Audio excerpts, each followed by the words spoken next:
स्वागत है आप सभी का अपने YouTube चैनल यूनिक क्लासेस में। आज हम करेंगे क्लास 12 के जो फिज़िकल एजुकेशन है उसका चैप्टर नंबर जो 1 है उसके आज हम MCQs करेंगे। तो चलिए स्टार्ट करते हैं।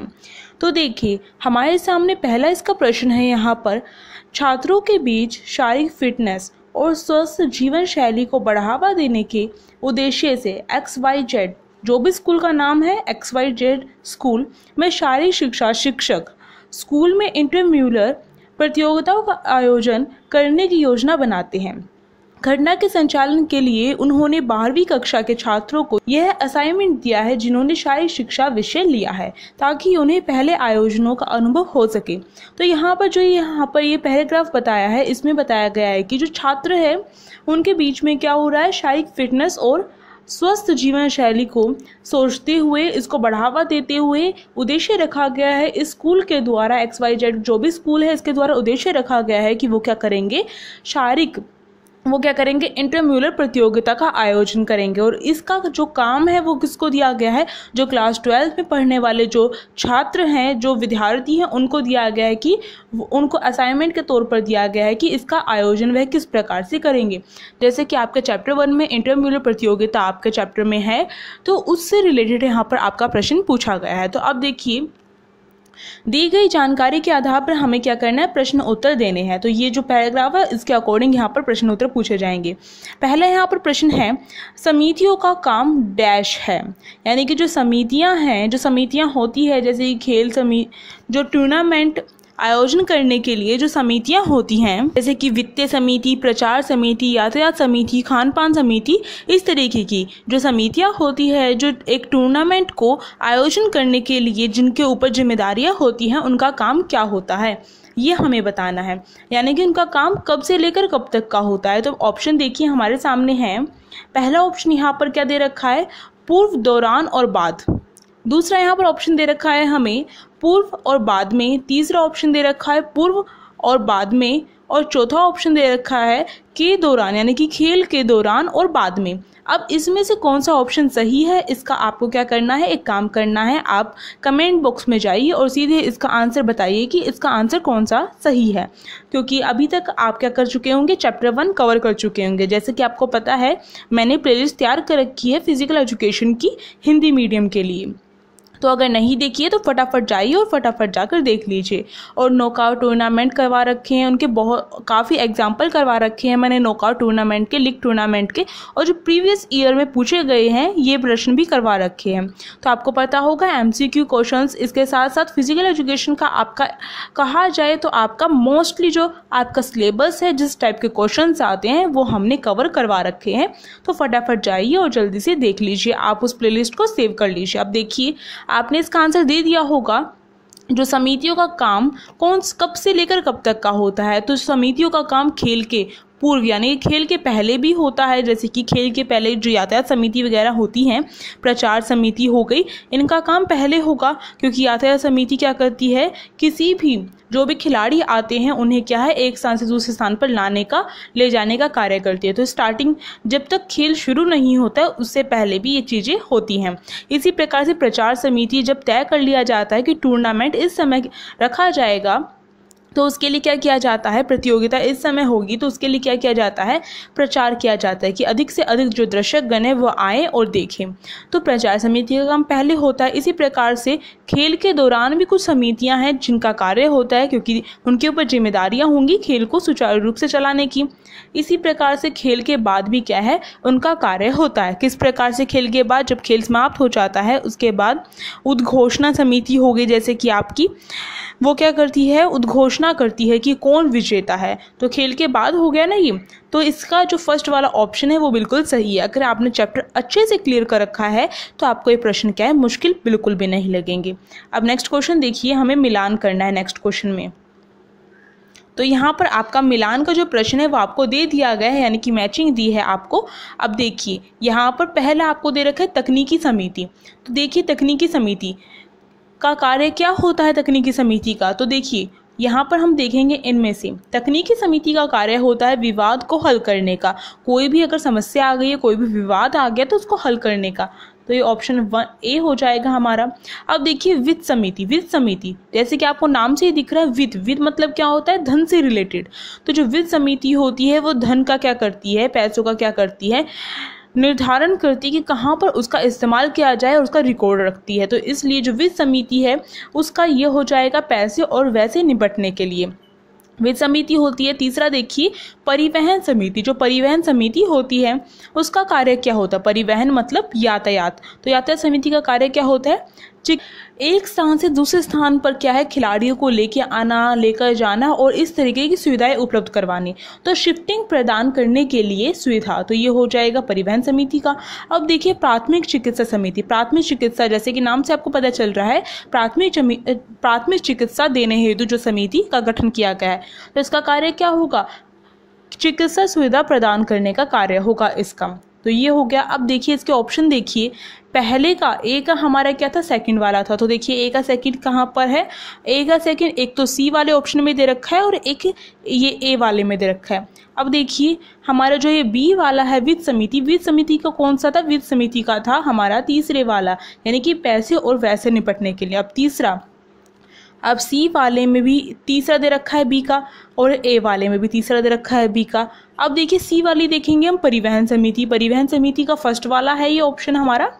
तो परिवहन समिति देखिए सी वाले का फर्स्ट ए में दे रखा है, इसका मतलब क्या है, हमारा ए वाला ऑप्शन सही है, तो इसका ए वाला ऑप्शन सही हो जाएगा और डी का हमारा फोर्थ। तो इस प्रकार से आप देख सकते हैं, तो ये हो जाएगा ए वाला ऑप्शन सही है। अब नेक्स्ट क्वेश्चन पे चलिए आप। नेक्स्ट क्वेश्चन है हमारे सामने, जो खेल टूर्नामेंट का उद्देश्य नहीं है वो हमें बताना है। तो देखिए ऑप्शन यहाँ पर देखिए, पहला ऑप्शन दे रखा है मनोरंजन प्रदान करने के लिए, दूसरा ऑप्शन है समग्र विकास में मदद करने के लिए, तीसरा ऑप्शन है उच्च प्रदर्शन प्राप्त करने के लिए, यानी कि उच्च प्रदर्शन स्तर जो प्राप्त करने के लिए, और डी यहाँ पर ऑप्शन दे रखा है अवसर प्रदान करने के लिए। तो बताइए जल्दी से इनमें से कौन सा खेल टूर्नामेंट का उद्देश्य नहीं है। तो अभी तक आपने बता दिया होगा इसका। तो पहला देखिए मनोरंजन प्रदान करने के लिए, तो जो खेल टूर्नामेंट होता है उसका आयोजन करने का मकसद ये होता है, उद्देश्य ये होता है कि अधिक से अधिक क्या हो, दर्शकगणों को मनोरंजन प्राप्त हो। तो मनोरंजन प्राप्त करना इसका उद्देश्य हो गया। दूसरा देखिए बी वाला समग्र विकास में मदद करने के लिए, यानी कि ओवरऑल डेवलपमेंट करने के लिए। तो ये भी क्या होता है, इसका उद्देश्य होता है कि एक खिलाड़ी जो इस टूर्नामेंट में भाग लेने जा रहा है उसका समग्र रूप से विकास हो सके, तो ये इसका उद्देश्य है। तीसरा देखिए उच्च प्रदर्शन प्राप्त करने के लिए। तो उच्च प्रदर्शन कैसे प्राप्त, जो खेल टूर्नामेंट है उसका उद्देश्य ये नहीं होता है, क्योंकि इसमें क्या है कमज़ोर खिलाड़ी भी आते हैं और अच्छे खिलाड़ी भी आते हैं। तो ऐसा तो नहीं सोचा जा सकता कि सभी के सभी खिलाड़ी क्या हैं अच्छा स्तर प्राप्त करके जाएंगे यहाँ से। यहाँ पर इन्हें सिखाया नहीं जा रहा है, बल्कि यहाँ पर इस टूर्नामेंट में क्या होती, प्रतियोगिता होती है, उनके बीच में कॉम्पिटिशन होता है और जो अच्छे खिलाड़ी होते हैं वो विजेता बन जाते हैं। तो यहाँ पर क्या है, उच्च प्रदर्शन स्तर प्राप्त करने के लिए ये जो इसका उद्देश्य है ये वाला नहीं है। तो इसलिए ये क्या होगा, इसका सही हो जाएगा। फोर्थ वाला भी देख लेते हैं, अवसर प्रदान करने के लिए, यानी कि जो कम स्तर पर, क्योंकि पहले क्या होता है जो खिलाड़ी होते हैं वो कम स्तर पर होते हैं, तो उन्हें मौका मिलता है, अवसर मिलता है अपनी जो प्रतिभा है उसे दिखाने का, अपने कौशल को दिखाने का, अपने खेल प्रदर्शन को दिखाने का। तो ये भी क्या इसका उद्देश्य हो जाएगा। तो ये इसका सी वाला क्या है, उद्देश्य नहीं है, इसीलिए ये ऑप्शन नंबर सी इसका सही है। अब नेक्स्ट क्वेश्चन देखिए हमारे सामने है, दूसरा क्वेश्चन है यहाँ पर, नीचे सीबीएसई फुटबॉल राष्ट्रीय प्रतियोगिता की टूर्नामेंट निर्धारण प्रक्रिया दी गई है। यानी कि सीबीएसई फुटबॉल राष्ट्रीय प्रतियोगिता एक टूर्नामेंट हुआ था जिसका निर्धारण किस प्रकार से किया गया था, यानी कि उसका जो फिक्सचर है यहाँ पर हमें प्रदान किया गया है। तो यहाँ पर देखिए यहाँ पर दिया गया है ये फिक्सचर और इसके अकॉर्डिंग क्या है यहाँ पर क्वेश्चन दिए जाएंगे नीचे एमसीक्यूज के। तो देखिए इस प्रकार के आपके जो सीबीएसई बोर्ड है उसमें आपके जो क्वेश्चन है वो आ सकते हैं और आएंगे भी,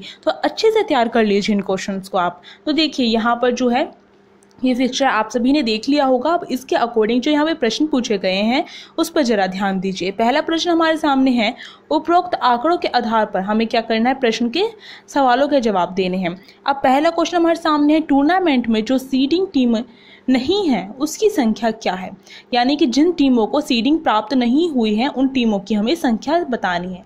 तो दोबारा से अपनी पिक्चर पर चलते हैं, हम ये जो डायग्राम दिया गया है इस पर चलते हैं और टीम जो जिनको सीडिंग नहीं दी गई है, आप देख रहे होंगे जिन टीमों को सीडिंग दी गई है वो ग्रीन कलर से हाईलाइट की गई है और उनमें लिखा भी गया है सीड, यानी कि इन टीमों को सीडिंग दी गई है। इन टीमों के अलावा जो बाकी टीमें कितनी हैं जिनको सीडिंग नहीं मिली हुई है, तो देखिए यहाँ पर जरा सीडिंग वाली टीमें कौन सी होती है। सबसे पहले आपको ये समझना होगा, सीडिंग वाली टीमें वो होती हैं जो सीधे क्या करती हैं, सेमीफाइनल में प्रवेश कर जाती हैं। जो बाय होता है, बाय वाली जो टीमें होती हैं वो क्या करती हैं, वो तो फर्स्ट राउंड ना खेलकर सेकंड राउंड में जाती हैं, और जो सीडिंग वाली टीमें होती हैं वो सीधे सेमीफाइनल में चली जाती हैं, यानी फाइनल से पहले वाली जो होता है हमारा राउंड उसमें चली जाती हैं। तो देखिए यहाँ पर सेमीफाइनल में कौन सी टीम गई हुई है, 7 गई हुई है, 8 गई हुई है और 1 गई हुई है। और यहाँ पर टोटल टीम आपकी 10 दी गई है। 10 में से आपकी अगर आप 3 घटा देंगे तो आपकी कितनी टीम बचेंगी, 7 टीम, और इन 7 टीमों को सीडिंग नहीं दी गई है। तो इसका जो ऑप्शन डी है वो इसका सही होगा 7।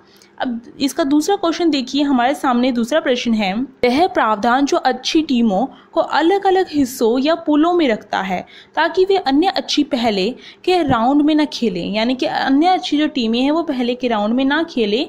इसके लिए क्या किया जाता है, एक प्रावधान किया जाता है कि वो अन्य अच्छी टीमों के साथ ना खेले। तो इसके लिए कौन सा प्रावधान किया जाता है, तो पहले यहाँ पर हमें ऑप्शन दे रखा है बाय, दूसरा लीग टूर्नामेंट, तीसरा सीडिंग विधि और चौथा है नॉक आउट टूर्नामेंट। तो जो बाय होता है, बाय में क्या होता है, वो क्या होता है, बाय में जो टीम जो होती है पहले राउंड में नहीं खेलती है, सीधे दूसरे राउंड में प्रवेश कर जाती है। पर यहाँ पर जो प्रश्न है अगर आप इसे अच्छे से समझेंगे तो इस प्रश्न में क्या दिया गया है कि कुछ ऐसा प्रावधान किया जाता है जिसमें क्या होता है, जो टीमें जो अच्छी टीमें होती हैं उन्हें कुछ ऐसी छूट दी जाती है कि वो क्या करती है, सीधे राउंड में पहुंच जाती हैं, यानी कि उससे पहले वाले जिस राउंड में वो पहुंचती हैं उससे पहले वाले राउंड में वो नहीं खेलती है किसी भी टीम के साथ। तो यहाँ पर ये नहीं बताया गया है कि वो टीमें सेकंड राउंड में जाती है या नहीं जाती हैं। यहाँ पर ये बताया गया है कि वो जिस राउंड में पहुँचती हैं उससे पहले वाली टीमों के साथ वो नहीं खेलती हैं। तो इसलिए इसका जो ऑप्शन यहाँ पर सी है सीडिंग विधि वो सही होगा, क्योंकि सीडिंग विधि में क्या होता है, सीडिंग विधि में वह सेमीफाइनल में पहुंच जाती है टीम जिसको सीडिंग दी जाती है, और वह टीम इससे पहले वाले जितने भी राउंड है उनमें नहीं खेलती है किसी भी टीम के साथ। तो इसलिए इसका सी वाला ऑप्शन सही है। अब नेक्स्ट क्वेश्चन देखते हैं हम। नेक्स्ट क्वेश्चन है हमारे सामने, निम्नलिखित में से कौन सीडेड टीम नहीं है। तो हमें दोबारा से अपना जो ये फिक्सचर था वो देखना पड़ेगा कि उनमें से कौन सी टीम सीडेड नहीं है, वो हमें बतानी है। तो यहाँ पे हमें 10, 8, 13 और 7 इनमें से देखना है। तो 10, 8, 13 और 7 में से देखना है कौन सी टीम सीडेड नहीं है। तो 10 वाले को देखिए, यहाँ पर जो 10 वाली टीम है वो क्या सीडेड नहीं है, इसे सीडिंग नहीं दी गई है। तो इसका ऑप्शन क्या है, ये फर्स्ट वाला ही सही होगा। बाकी के जो बाकी है उनको भी चेक कर लेते हैं हम एक बारी। जो 8 है, 8 को सीडिंग दी गई है। अब 13 देखते हैं। जो 13 है, 13 यहाँ पे शो ही नहीं किया गया है, तो हम इसे नहीं बता सकते हैं कि सीडिंग दी गई है या नहीं दी गई है, तो ऑप्शन से कट हो जाएगा। अब 7 देखिए, 7 को भी सीडिंग दी गई है, इसलिए हमारा ऑप्शन नंबर पहला इसका सही होगा, ऑप्शन फर्स्ट सही हो जाएगा। अब अगला क्वेश्चन क्या करना है, अगले क्वेश्चन में हमें क्या है, नीचे सीबीएसई वॉलीबॉल राष्ट्रीय प्रतियोगिता की टूर्नामेंट निर्धारण दी गई है, यानी कि वॉलीबॉल सीबीएसई वॉलीबॉल राष्ट्रीय प्रतियोगिता का टूर्नामेंट दिया गया है, उसका फिक्सचर, उसके आधार पर प्रश्न बताने हैं हमें। तो देखिए यहाँ पर ये फिक्सचर दे दिया गया है हमें, तो आप इस फिक्सचर को देखकर पहचान रहे हैं या नहीं पहचान रहे हैं कौन सा फिक्सचर है। अगर पहचान रहे हैं तो कमेंट में जल्दी से बताइए, क्योंकि मैंने ये करवा रखा है, तो आप जल्दी से बता सकते हैं ये कौन सा फिक्सचर है। मैं यहाँ पर आपको बता दूं ये लीग टूर्नामेंट का फिक्सचर है, पर लीग टूर्नामेंट के जो प्रकार थे उनमें से आपको ये बताना है ये कौन सा प्रकार है। तो यहाँ पर मैं आपको चेक कर रही हूँ कि आपने कितना पढ़ा है अभी तक। तो देखिए अब इसके अलावा प्रश्न देखते हैं। पहला प्रश्न है उपरोक्त आंकड़ों, पहला प्रश्न है राउंड रोबिन टूर्नामेंट में मैचों की संख्या की गणना करने का फॉर्मूला n है। तो यहाँ पे जो राउंड रोबिन टूर्नामेंट है, राउंड रोबिन टूर्नामेंट कौन सा होता है, लीग टूर्नामेंट को ही कहा जाता है। तो इसमें जो फॉर्मूला है मैचों की संख्या को डिसाइड करने का, गणना करने का जो फॉर्मूला है वो हमें बताना है। तो बताइए इसका कौन सा फॉर्मूला होगा। तो अगर आपको याद हो मैचों की संख्या डिसाइड करने के लिए राउंड रोबिन टूर्नामेंट में, लीग टूर्नामेंट में n (n-1) bracket close upon में 2 दिया जाता है सिंगल लीग टूर्नामेंट में। तो ये इसका सही होगा, ये ऑप्शन नंबर 1। तो यही है इसका मैच करता हुआ। अब सेकंड देखिए, सेकंड में क्वेश्चन में पूछ रखा है लीग टूर्नामेंट में विजेता टीम का निर्धारण डैश है। किस प्रकार से विजेता टीम का निर्धारण किया जाता है लीग टूर्नामेंट में? तो देखिए, पहला ऑप्शन है इसका ब्रिटिश पद्धति, दूसरा है अमेरिकन मेथड, तीसरा है कोई भी मैच नहीं जीता, और चौथा है ए और बी दोनों। तो देखिए, मैं आपको बता दूं कि जो ब्रिटिश पद्धति होती है और अमेरिकन मेथड होता है, इन दोनों तरीकों से क्या किया जाता है, लीग टूर्नामेंट में विजेता टीम को डिसाइड किया जाता है, उसका निर्धारण किया जाता है।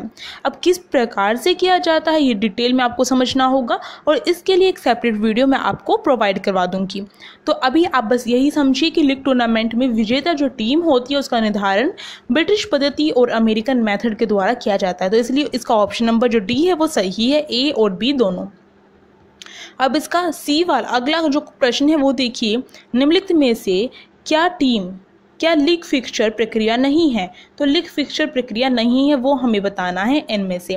तो अगर आपको लीग जो फिक्सचर है, लीग जो टूर्नामेंट होता है उसके प्रकार याद है तो आप इसका प्रश्न का उत्तर अच्छे से दे सकते हैं। तो बताइए जल्दी से इसका। तो अगर आपको याद हो तो जो लीग टूर्नामेंट है या फिर लीग टूर्नामेंट है उसके प्रकार में साइकिल पद्धति आती है, स्टेयरकेस पद्धति आती है, और ये 2 पद्धतियाँ होती हैं। तो यहाँ पर देखिए, लैडर मेथड, लैडर मतलब भी क्या होता है, सीढ़ी होता है, और स्टेयर मतलब भी क्या होता है, सीढ़ी होता है। तो यहाँ पर मैंने आपको देखिए, यहाँ पर हिंदी में आपको सीढ़ी विधि लिखा हुआ दिखाई दे रहा है, पर यहाँ पर ऑप्शन जो इंग्लिश में है इसका तो ध्यान से देखिए। इंग्लिश में जो ऑप्शन है आपको हिंदी में ना देकर बहुत बार इंग्लिश में दे दिया जाता है। तो आपको क्या है, इंग्लिश में भी नाम याद होने चाहिए। और इंग्लिश में देखिए, जो लैडर होता है उसका मतलब भी सीढ़ी होता है, स्टेयर मतलब भी सीढ़ी होता है। तो कंफ्यूज मत होइएगा। तो ये दोनों के दोनों मेथड क्या होंगे, एक ही है मेथड, तो पर नाम इनके अलग अलग करके दे दिए गए हैं। दोनों ऑप्शन ठीक है।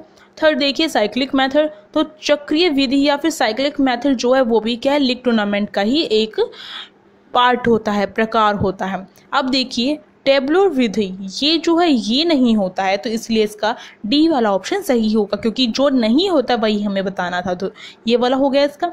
अब फोर्थ क्वेश्चन देखिए फटाफट। फोर्थ प्रश्न हमारे सामने यहाँ पर है, शारीरिक गतिविधियों में प्रतिस्पर्धा मनुष्य की स्वाभाविक प्रवृत्ति रही है, यानी कि विशेषता रही है। शारीरिक गतिविधियों में जो शारीरिक गतिविधियाँ होती हैं उसमें आपस में कंपटीशन करना, प्रतिस्पर्धा करना क्या है, मनुष्य की प्रवृत्ति रही है, उसकी विशेषता रही है। प्रतियोगिताओं या टूर्नामेंट निर्धारित नियमों और विनियमों के अनुसार आयोजित किए जाते हैं। तो जो प्रतियोगिता होती हैं या फिर जो टूर्नामेंट होते हैं वो किसके द्वारा निर्धारित किए जाते हैं, नियमों के आधार पर निर्धारित किए जाते हैं।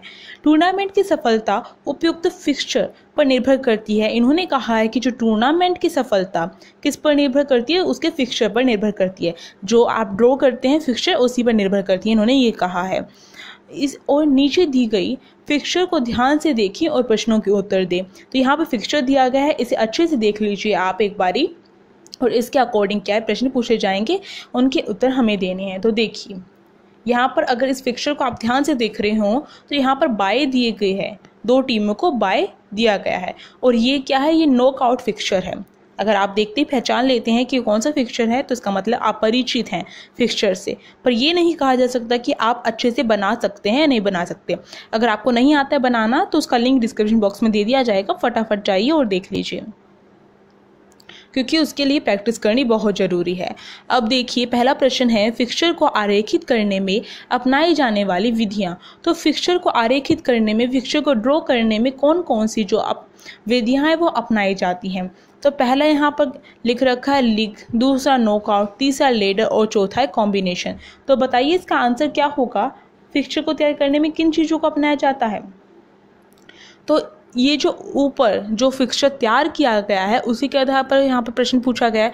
तो जो ऊपर फिक्सचर था वो कौन सी विधि से तैयार किया गया था ये बताना है हमें। तो पहला जो है ये दूसरा जो है नॉकआउट टूर्नामेंट, ये इसका सही होगा क्योंकि नॉकआउट टूर्नामेंट के आधार पर ही वो तैयार किया गया है।